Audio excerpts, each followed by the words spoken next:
Welcome to the Fighting on Film podcast, the podcast all about classic and obscure war movies, from the Normandy landings to the days of chivalry and swords. If it's been captured on film, we're going to try and cover it. I'm Robbie of RM Military History. I'm Matthew Moss of Historical Firearms and the Armourer's Bench.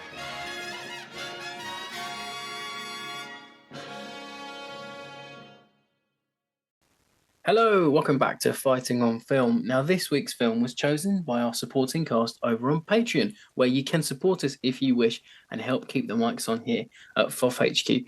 And we're thankful for every single one of our supporting cast members who does vote in the Patreon pick, because it's always an interesting vote. So, Matt, what did the patrons pick for us this week? Well, Rob, it wasn't anything with swords and chivalry. It was, of course, 1956's Attack. Yes, it was. Yeah, there was.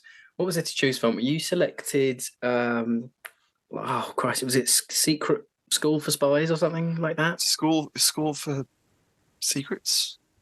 Yep, School for Secrets. Anyway, yeah, film about boffins in doing a raid to capture some German radar. A War, which was is it a Swedish or Norwegian film? Danish film. I was in the right region. And I chose Ironclad, which was a chivalry and swords film. But Attack, Robert Aldrich's Attack from 1956 did win. So, Matt, how about you go into production first, then we'll go through the cast. Absolutely. So, as we mentioned, it's a Robert Aldrich film. His previous war movie credits, of course, the biggest one out there is Dirty Dozen in 1967. But prior to that, he'd been an assistant director on Bombardier in 1943, G.I. Joe in 1945. He'd done 10 Seconds to Hell in 1959, Angry Hills in the same year.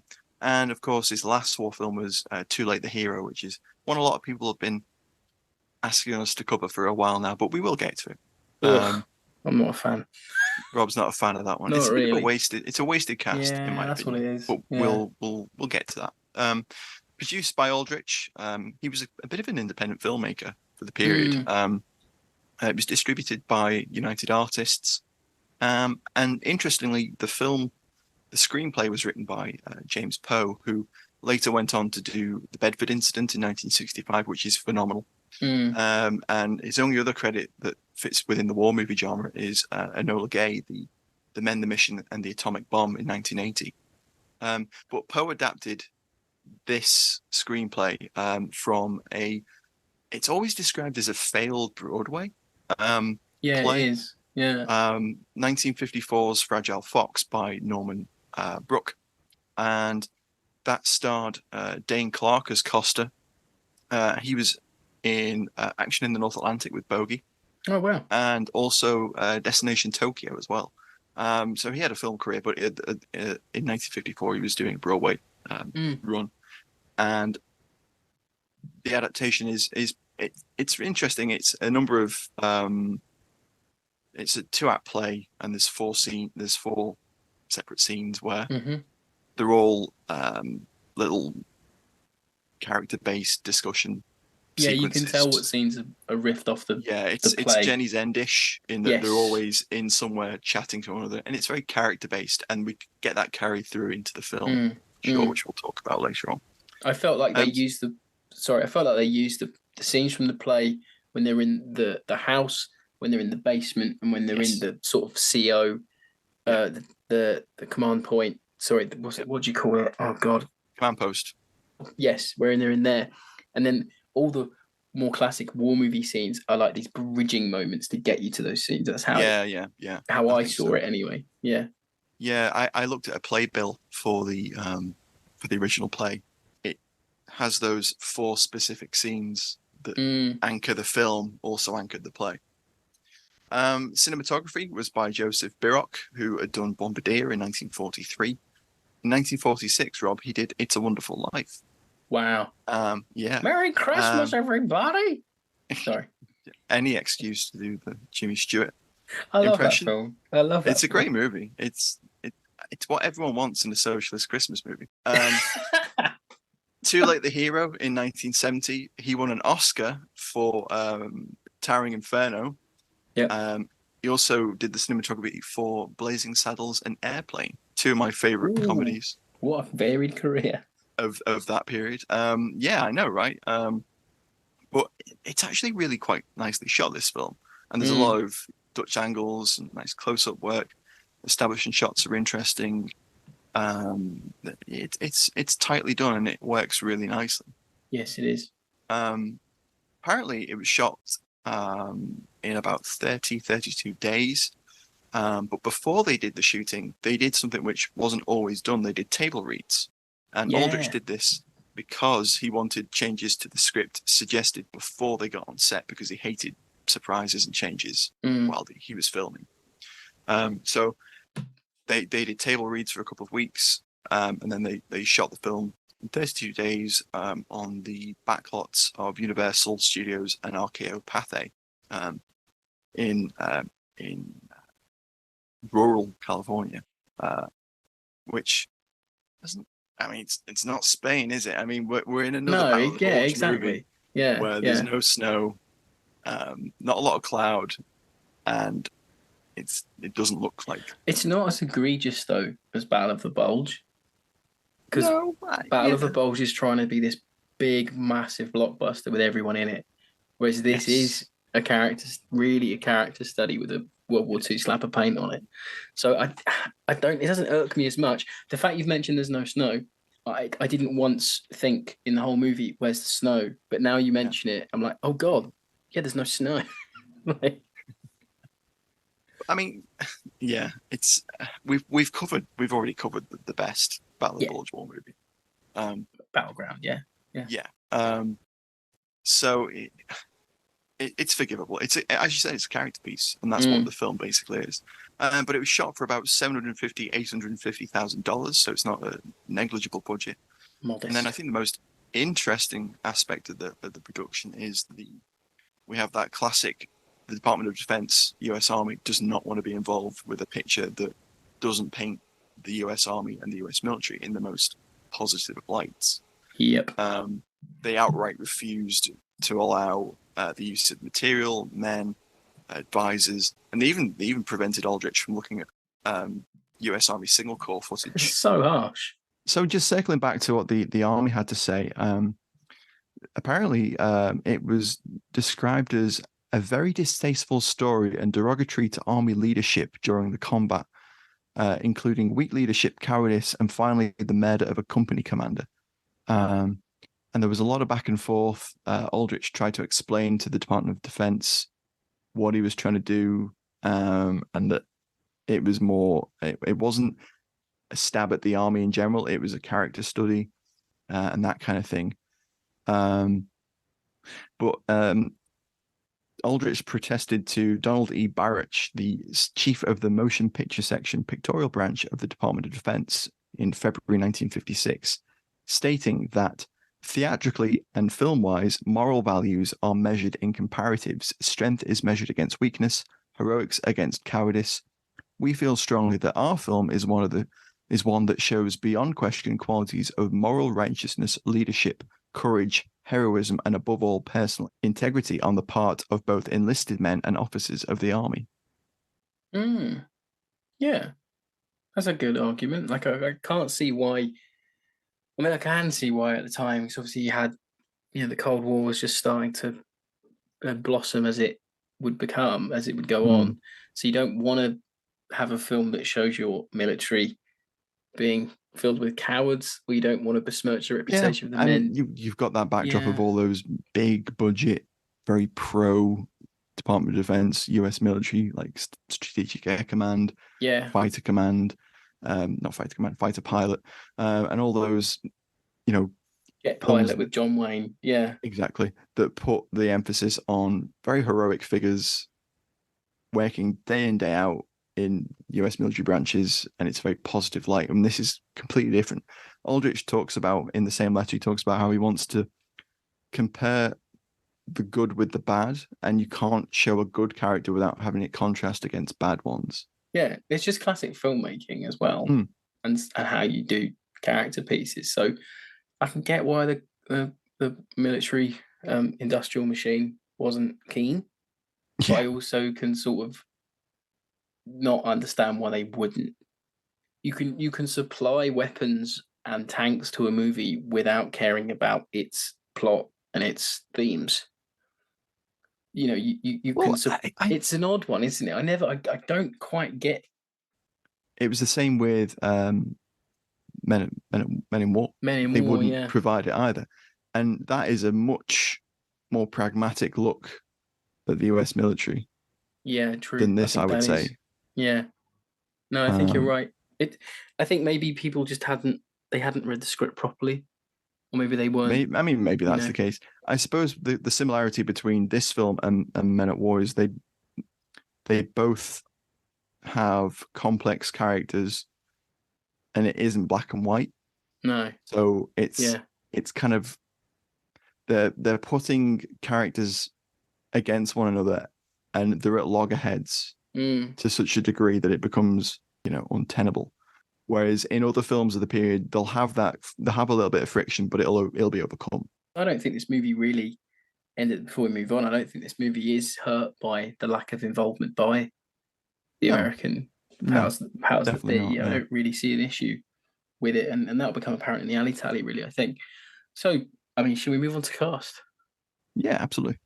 So the cast this week, and I've made a little subtitle for the cast section this week. I've called it the Academy Awards / Combat Club, and that will become apparent as we move along.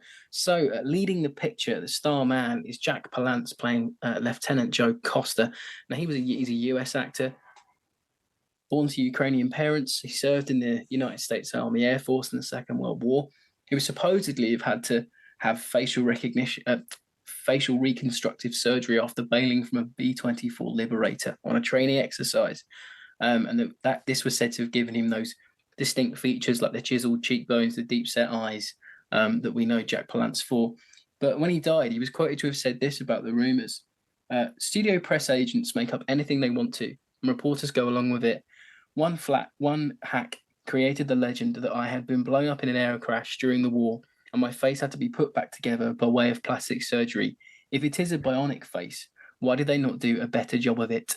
And obviously, Palance, he plays tough guys and villains, and he was having an accolade-filled time in the 50s after having been an actor on Broadway.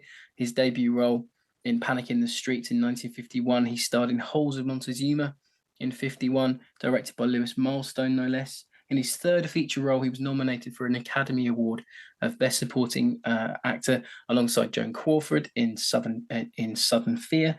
Then the following year, he gained another nomination in the same category in the Alan Ladd-led Western Shane. And then he'd have to wait 40 years for an Oscar win, which he'd finally get for playing Curly Washburn in 1991 City Slickers. Yeah, I know, right? Crazy. In his other war movie roles, apart from Attack, is in 1960s Austerlitz, about Napoleon's victory at Austerlitz in 1805. Oh, He was Razzer in 1990. In 1966 is The Professionals. That's a war western hybrid. I do think that is relevant. A couple of good, spaghetti war. good. Yeah, it's a great film. Lee Marvin's in that one as well, so there's a little He is. connection. And Uh, Burt Lancaster. and Burt Lancaster, yeah. A couple of a couple of spaghetti war films in the late 60s. He was in A Bullet for Rommel, which I own an original Belgian poster for because I like the artwork. Um, Legion and Legion of the Damned in 1969. And he also, I didn't know this, but he played Fidel Castro in 1969 Shay. Quite Did the he indeed? career. I can see Okay, it. okay. He's How on he like didn't the. get another nomination for this, I don't know. No, it's mad, right? It's absolutely crazy. So from here on out, I think this is where my Academy Award Combat Club will come apparent. So we have Eddie Albert, second billing. He plays the cowardly Captain Erskine Cooney, and he was a two-time Academy Award nominee for Roman Holiday in 1954, and then in 1973 for The Heartbreak Kid. And his first big break came in a radio series called The Honeymooners, and then after this, he was offered a film contract with MGM.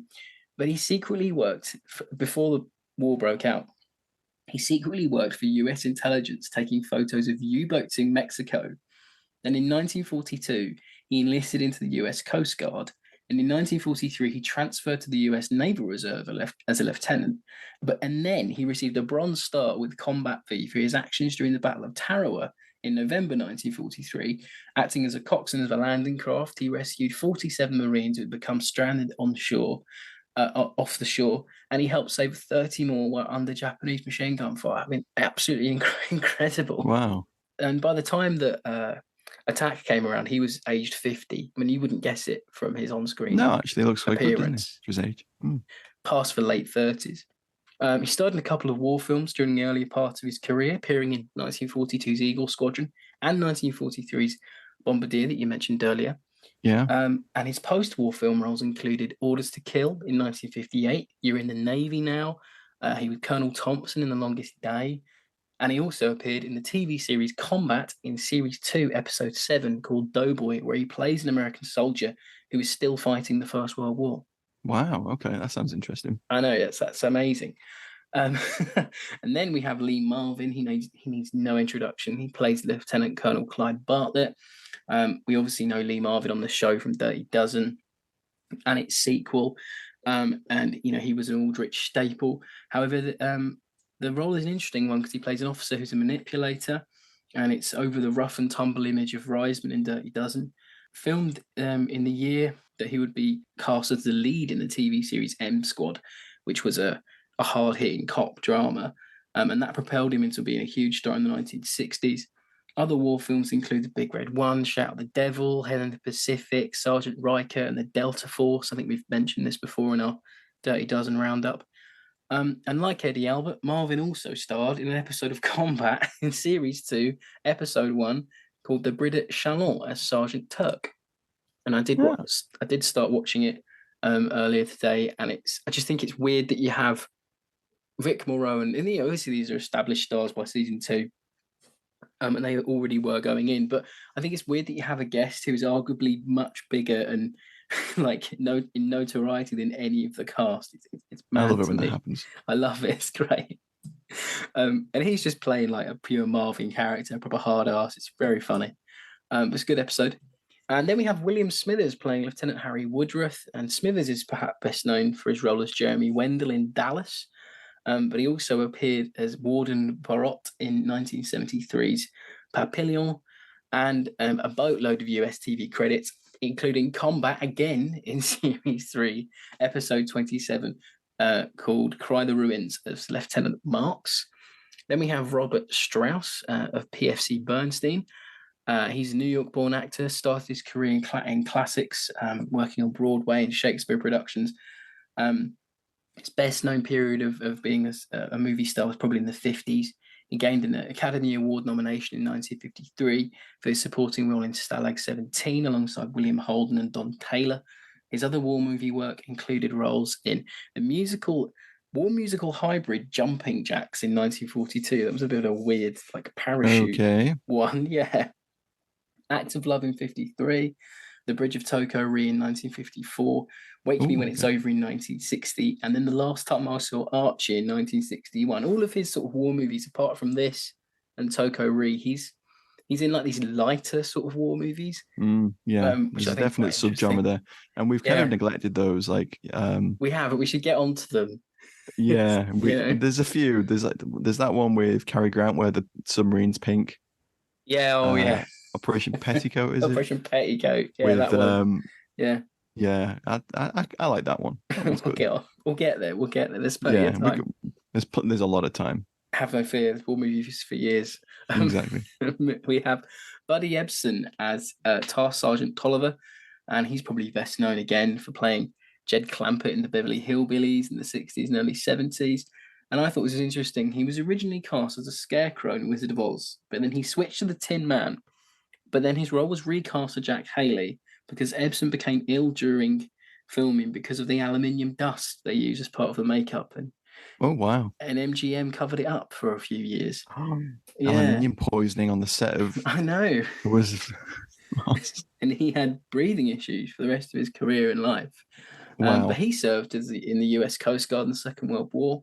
What episode of Combat was he in? He wasn't, actually. This is one of the few ones that wasn't.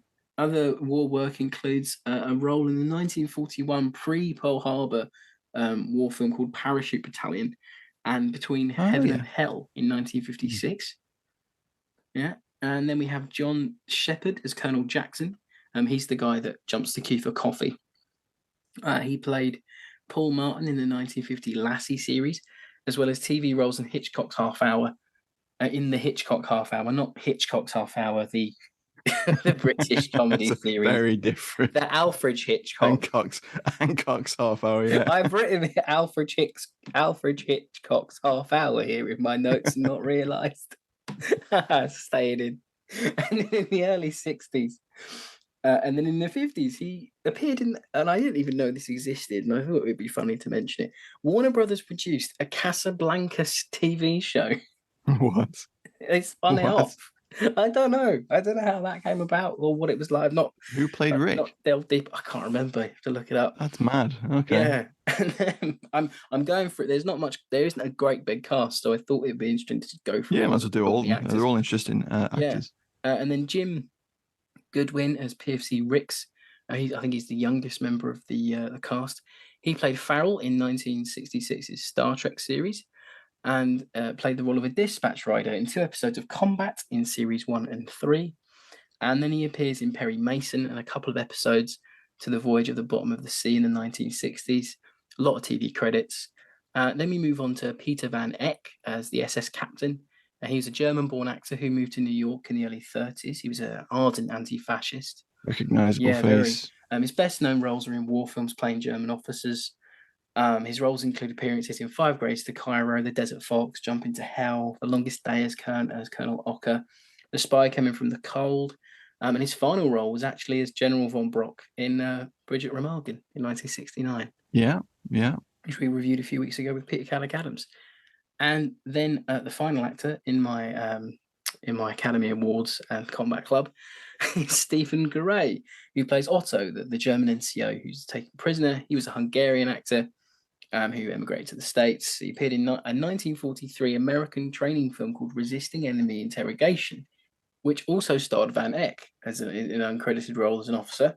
And then he went on to become well known for his work in noir films in the 40s and 50s, such as Mask of Demetrius and House on Telegraph Hill.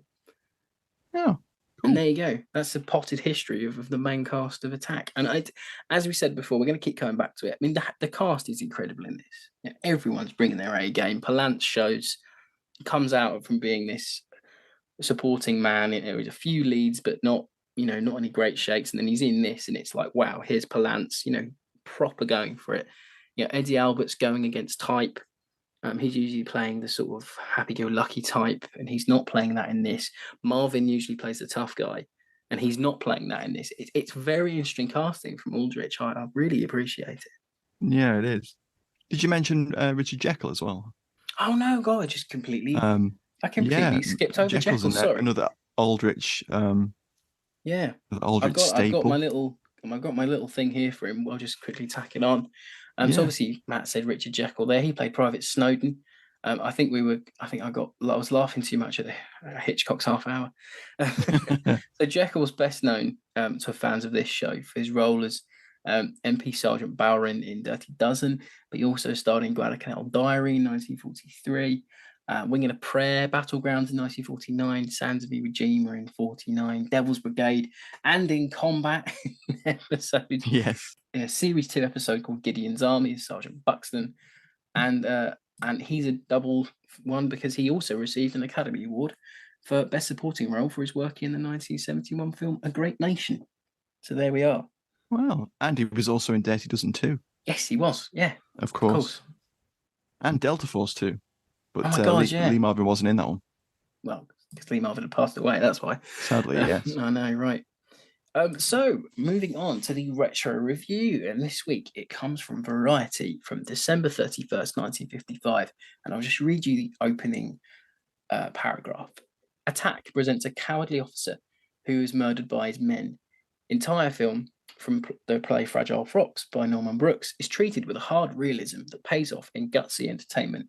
It's a grim, extremely tough account of an infantry company during the Battle of the Bulge in World War II, brightly projected by the fine characterizations contributed by the cast.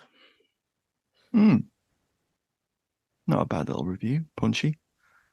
I also have a review this week in a strange turn It's of a fourth events. coup, that is, everyone. We've got one from the New York Times, Ooh. September 1956, from Bosley Crowther. It says, "The attack on the town is breathtaking. The brief holding of the position is intense, and the return of the lieutenant to take his vengeance on the cowardly captain is sheer agony. Indeed, the completion of the drama is so charged with personal anger, and the hate for the whole situation collapses in a flood of hysteria. Jack Palance, who is lean and impressive as the lieutenant in the midst of the attack, becomes a tattered, tormented monster when he returns to destroy the man he hates. And Eddie Albert, as the captain, becomes a wild-eyed, gibbering maniac. Mr. Albert is uncomfortably credible, but he and the rest of the company go haywire at the end. Even so, this is a stark, disquieting picture." Yeah. That's one of the best written reviews that I've come across in a I while. think we've had on the pod, to be fair. It's a crack at that one. They're very So I had to short. They're include that usually one. very short and sweet 50s copy when we do these. It's just like, got to get this out to the editor in between cigarettes and wine. Yeah. It just kind of feels. But then you get something like that. It's quite competently written. It was very good. So moving on to the one-word reviews. They're back this week. I think they've had a couple of weeks off. So we go with the London IC says friction. Paul O'Brien goes with dark. Martin Collins says pressure. Rubber goes with daddy, exclamation mark. Ian Gorey says gritty. Philip Blood goes with political. Brian Williams goes with controversial. David Rees-Jones goes with crushing, with a little emoji of an arm, which I thought was quite funny. And David Currant just goes with Palance. Yeah, that scene with the arm and the tank. Yeah. I just thought of Shaun of the Dead. I mean, he's got an arm off. But it does lead to one of the best lines of the film. "I never knew a man could bleed so much." Yeah, it's great. We'll get onto that later because it's just such a great sequence. Alley Tally? Let's go. Alley Tally.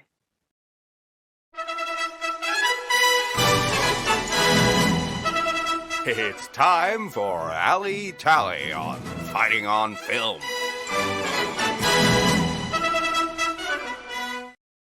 I mean, it's the usual fare. We've got that classic, we need uniforms, get them from the studio, like costume cupboard where it's original Stahlhelms. They're not as bad as that. Yeah, okay, then they black are. SS uniforms. Yeah. But at least we've got some K98Ks rather than Gewehr 98s, which are often featured.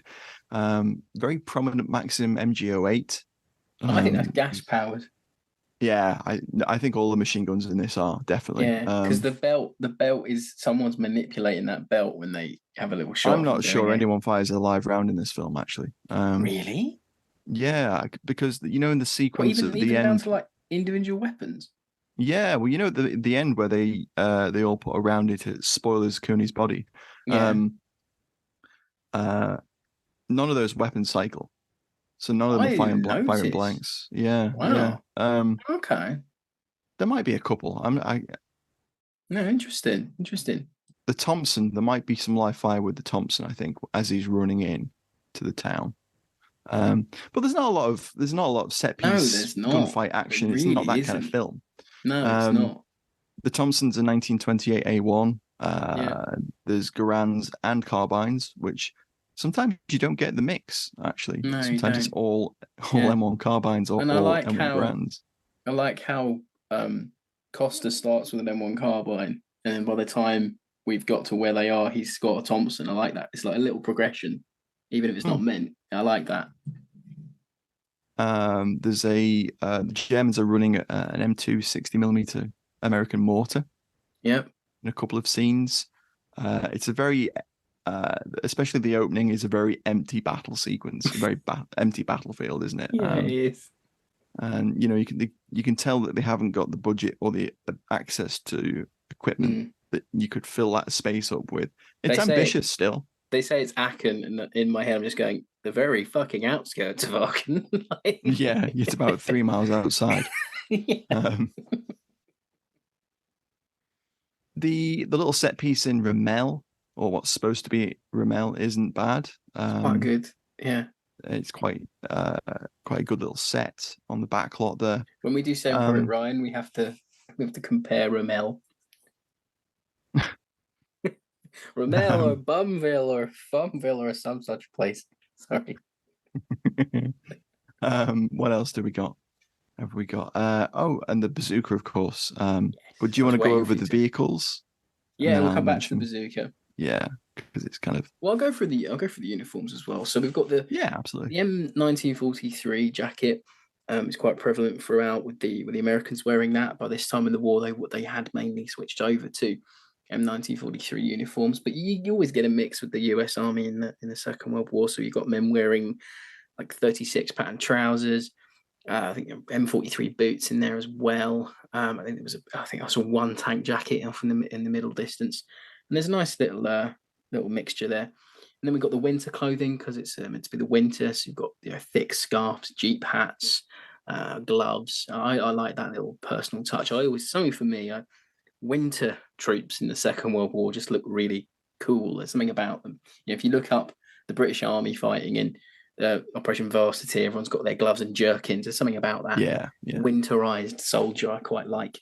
And moving on to the vehicles, we've got German Panzer mock-ups one's based on a Marmon Harrington CTL3 and another's on an M5 light tank. And apparently one was bought and rented.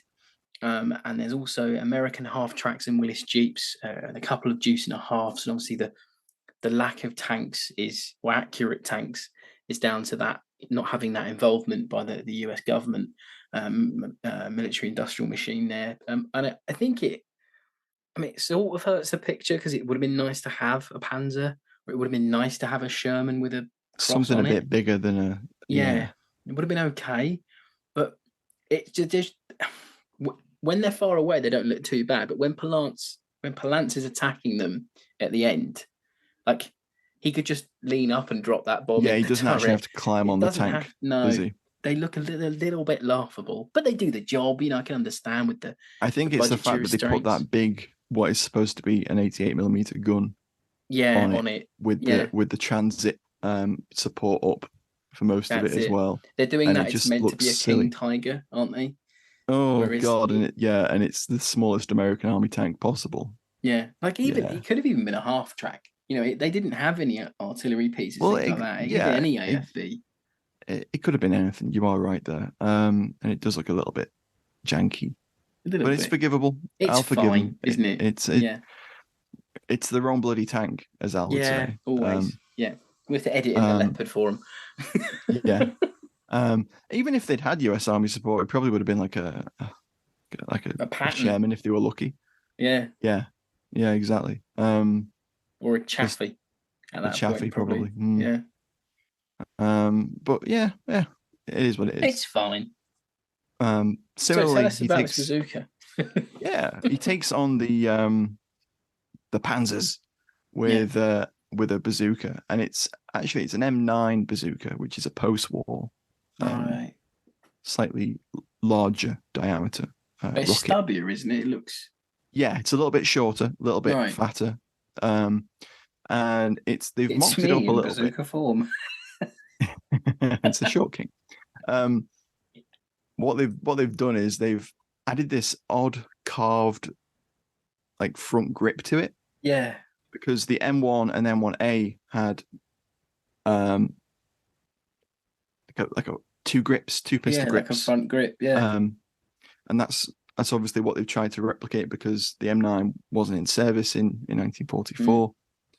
And it looks a little bit weird with that carved wooden front grip to make it look like an earlier version of it. But nice to include a bazooka. And it gets a couple of rounds off. He loads it himself as well. It's quite cool. He does. You don't see him attaching the ignition wires. He doesn't quite have time to do that, but anything like that. That would have added to the tension if he'd started trying to wrap an ignition wire around some contacts. Bless him. But that about rounds it out for the. Did I mention the MG08, the German MG08 that they have? Gas fire. There's a really cool Peter Van Eck has a really cool hip fire Luger scene where he takes out one of the American That's the lads most running. nonchalant. Like, the radio guy's running into the house, isn't he? And he It's like Western style. Just leaning on the door frame, having a smoke. It's like a ciggy, like take him out. It was a thing. This is a fucking mad reference. People would be like, "Oh God, he's off on his mind palace again." But if you ever visited the National Army Museum before they had their restoration in like God, how many years ago now, they used to have these little vignette things they'd filmed for the Crimean War sequence, and there was a bit where it's meant to be they're fighting on a train on a like a defensive line in the Battle of it's like not Salamanca. Oh crikey, one of the Sevastopol. Sevastopol, yeah, up there. Mm. And the actors, I forget the guy's name. I've met him a couple of times, but there was a little vignette, and it was like of a guy fighting in that little defensive trench system there, and he's talking about what he did, and at the end he goes, "Oh, don't let that chap get too close," and he like sort of just nonchalantly fires his revolver.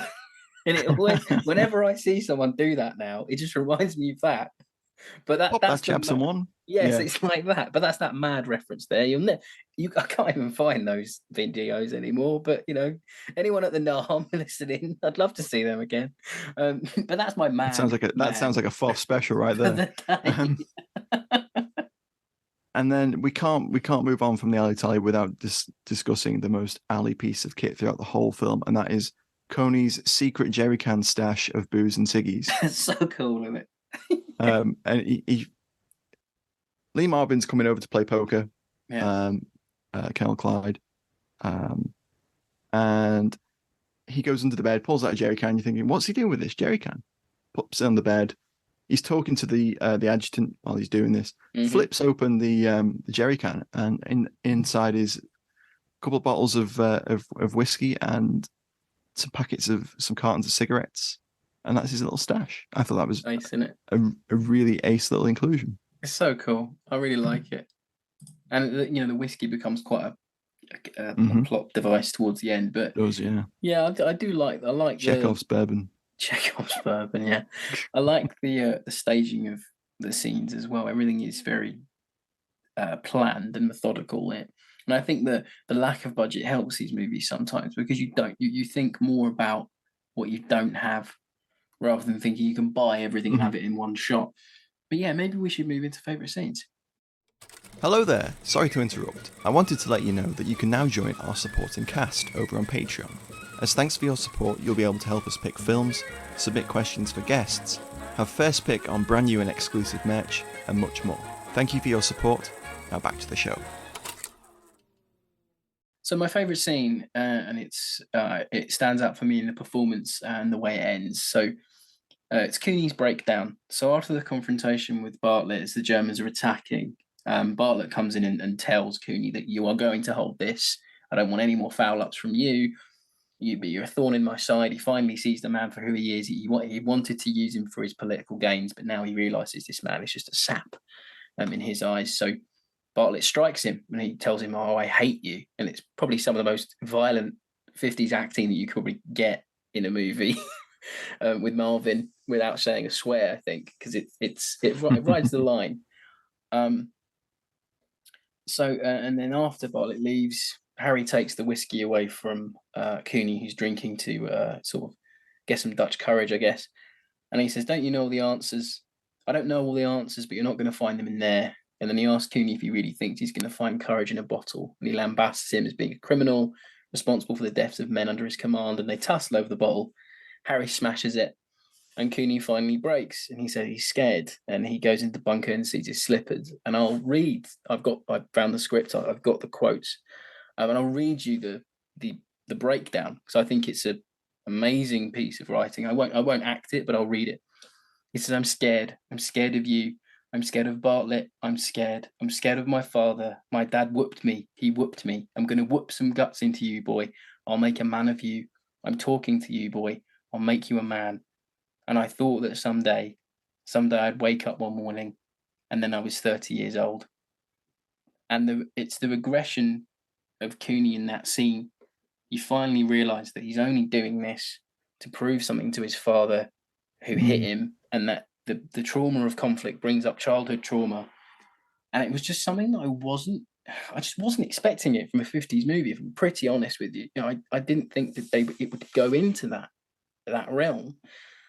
And then after Harry's cowardice has finally overtaken him and he's inconsolable on his bed, and then you get Costa returning from the battlefield, and it's like a horror movie shot. I've got written down here, it's as if the monster has finally broken in, and you get this crazed look on Palance's face, and he demands to know where Cooney is.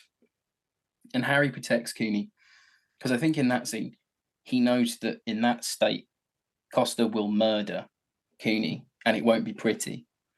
And he's almost like the mediator in this. And I know I've put in my notes that Harry, for me, is the only sane character in the movie out of the commanders. So you've got, Bartlett's trying to do it for manipulation purposes and his own gain. Yeah, yeah. Cooney's trying to save his skin and prove himself to his father. Costa's just broken, but Harry's the one that is the actual leader. But he's just doing it in a reserved manner, and he's the mediator throughout the whole movie. I would agree, definitely. And that scene is just incredible for Albert's. That scene should have been nominated. Should have nominated him for a third nomination at the Oscars. And I've got a quote from Eddie Albert talking about the nuances of playing Cooney. So he said, "I'd been in combat as a naval officer. I was commended for bravery in battle. 2 or 3 days later, I wondered, was I brave or was I a coward just trying to get out of the action? Is there such thing as a coward? During action, the coward rationalizes his actions. James Poe showed in the script that the coward does not exist in the moment. It's only outsiders who say this later who put this view on it. Aldrich approved of my approach. He had sympathy for Cooney. He made Cooney understandable. He wasn't just a cheap villain. That was the moral base. Bob brought it out with a sense of compassion, of pity. But he's got to be killed. He's a danger. He rationalized himself out of responsibility." It's great writing. It's a great performance. It really, really is. And the direction is there as well. I like the controlled nature of Albert's breakdown in character, where he just the snap change of where he regresses into his childhood, and delivers that monologue from his father, and then that contrasts really nicely with the magnetism and the sheer hatred that Palance has when he comes to that door. Yeah. It's really good. It is. But then, like, later on, even when you get, you still see that Cooney's got this real mean streak in him, where he's takes the Thompson. My favorite scene is the cellar scene. Where Palance is great in that sequence. As the dying man who is begging God for the strength to kill Cooney. It's such an amazing, it's a great scene. But then again, I think Albert almost steals it, where he sees Palance Costa on the floor trying to reach for the pistol, and he moves it away, kicks it away, and he laughs. Simple, he's laughing. Isn't it? It makes you angry, doesn't it? And that's the whole rage. thing about the beauty and the brilliance of how that character's written, and also how Albert plays it. Is you fucking hate him. He's really detestful. Like, you really, really do hate him. And you can completely be on the same level as Palance and the other characters. Like, you can completely understand the hatred they all have for him. Because you felt for him up until then. You felt for him. You could say he's a coward at the start, where you clearly get shown his anxiety with the hands fumbling at the radio. But the switch is just so creamy, perfect, chef's kiss. Another scene that stands out there is the bit where he's talking to Lee Marvin during the poker game, and that's a great scene on its own. But you can really see the childlike mentality that he harbors, where he's desperate for to explain why he wants that citation and how he's going to surprise his father with it when he gets home. And it's also childlike and naive. And that's the bit where you go, I can kind of feel for him because he's obviously been tormented and abused But then to that this mean streak position. comes out, and you're like, Yeah. so you are. Yeah, as soon as he starts laughing and kicking away that pistol in the cellar. Yeah, there's no redemption from that. No, there's no redemption from that. And the scene where he's finally shot and they all put a round into him, which removes the blame from Harry. Although it's kind of implied at the end, isn't it, that he does tell Command about what's been going on anyway. Heavily implied. Because he's the conscious consciousness. He's the sane one. He's the conscience of the film. I think it's the whole thing of he knows that he couldn't accuse Cooney of being a criminal and then not dob himself in for committing a crime. You know, he knows he doesn't want to play the same politics as that Marvin's character is playing. Yeah. And that's a great end to the film as well, where you've got, you know, Marvin trying to sweet talk, cool talk his way out of it.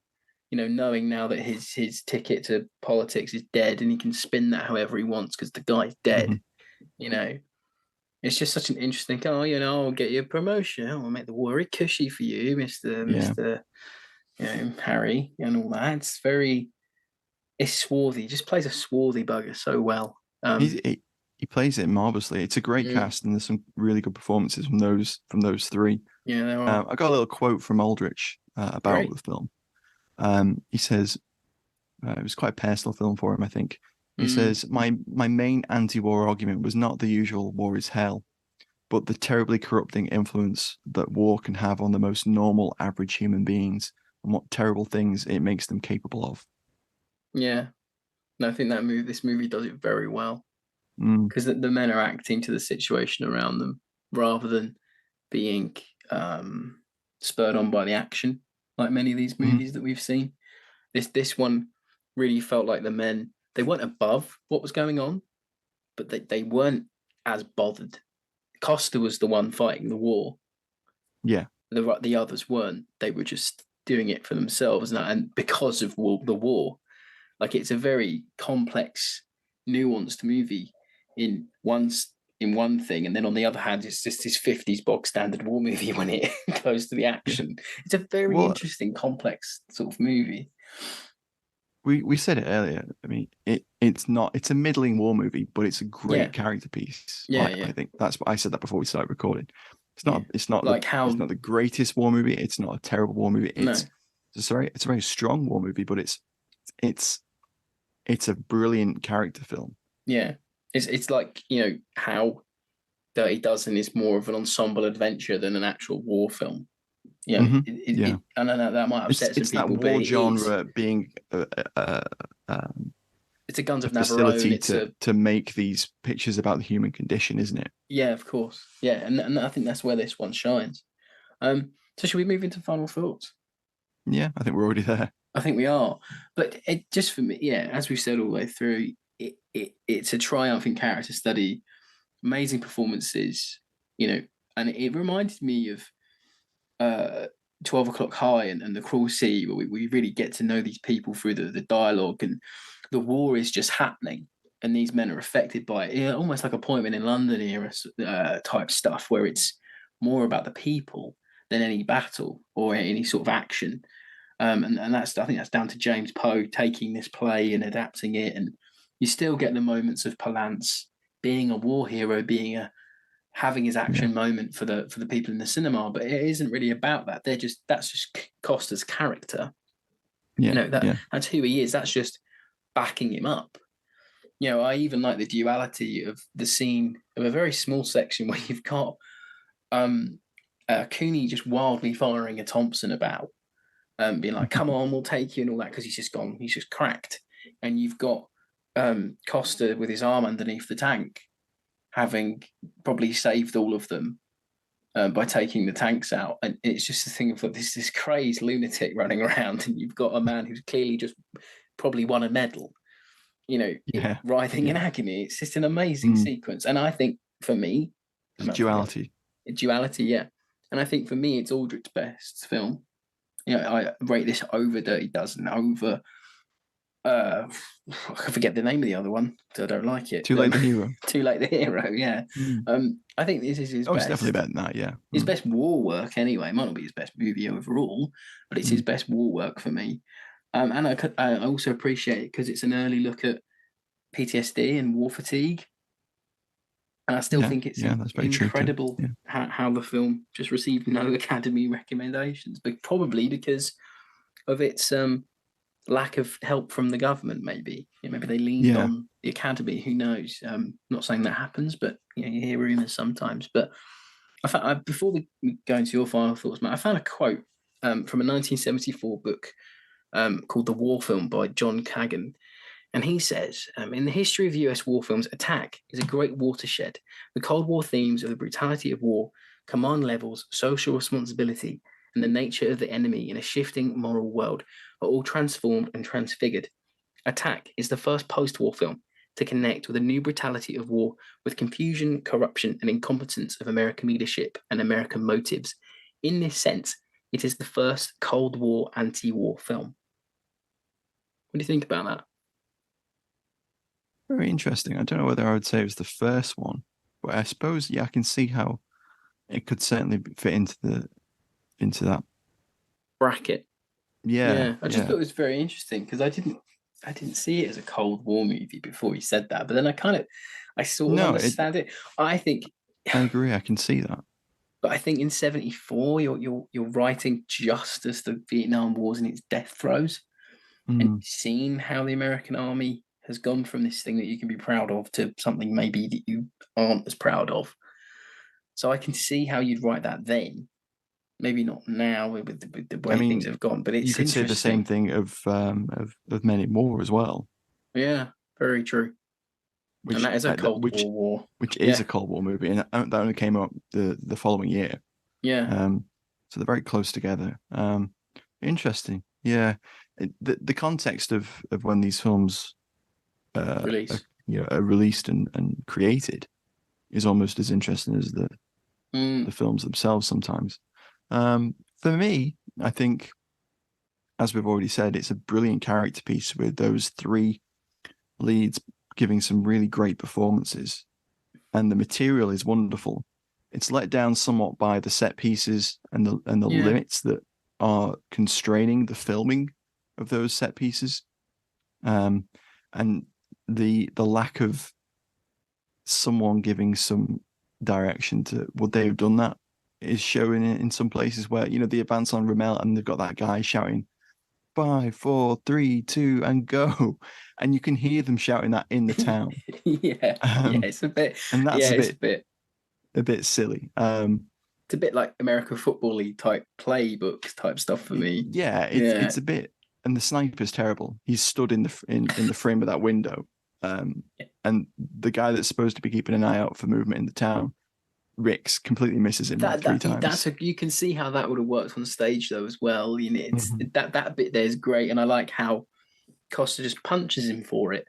You're not expecting it. This is the things in the 50s. I don't think people were expecting of their military. They weren't like this. It's it's putting true. it up for you to see. War is hell. I'm afraid. It's not nice. And I think sometimes these movies do glamorize it to some extent, but this one doesn't. Yeah. It's a really interesting, and let me say that again. But I think at the very base of it, it's a really interesting character study that looks at corruption, cowardice, and the nature of combat, and how hatred can grow in someone as well. Yeah, of course. I think the way that Costa's hatred grows as he sees more of his men die because of Cooney's ineptitude is very powerful as well. Yeah, because I can think it's the slow burn into insanity through it as well. Like at the start, I think he could forgive it, and I think he just sees. He's resigned to it, isn't he? He's resigned to it. He's like, there's nothing we can do about it. Can't do anything now. Yeah, and then by the time they get to Bastogne, he's like, no, that was a genuine. No, I'm going to frag him. I'm going to frag him. Yeah, and just the way he says the line, like, if you want to show, I said, if you want to see angry acting. Reserved angry acting, the bit where he pulls the grenade, go, oh, shove this down your throat and pull a pin. You don't need any swear words, you don't need any real grit. It's just a man telling you what you're going to do, what he's going to do to you, and it is chilling. I don't think Palance have been better personally for me. It's just not. It's just a very good, really well written film, a really good watch, and it rattles by as well. Like the pacing is fabulous as well. It's really well directed. It's nicely shot. There's some interesting editing, and it does a great job with what it's got. And I think the main strength of the film is Aldrich's direction and Birok's cinematography. Yeah, really puts those performances center stage. It feels Kubrickian to me in places as well. Yeah, you did say that, didn't you, when you were watching it? Yeah, like that cold open reminded me of like oh Christ, I forget the name of it now. The one with not Robert Redford, the other one, his dad.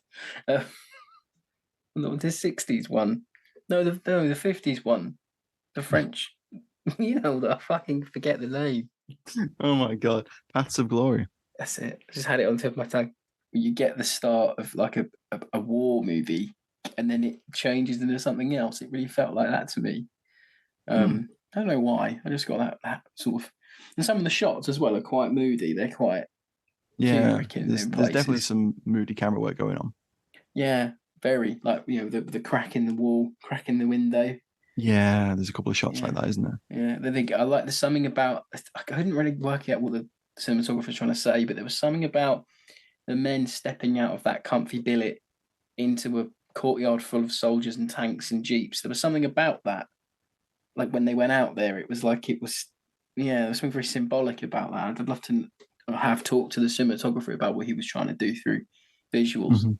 But yeah, if you haven't seen Attack, I mean, it's well worth seeking out. I mean, it's on DVD for a couple of quid on eBay. You can rent it on YouTube if you want to. That's what we did.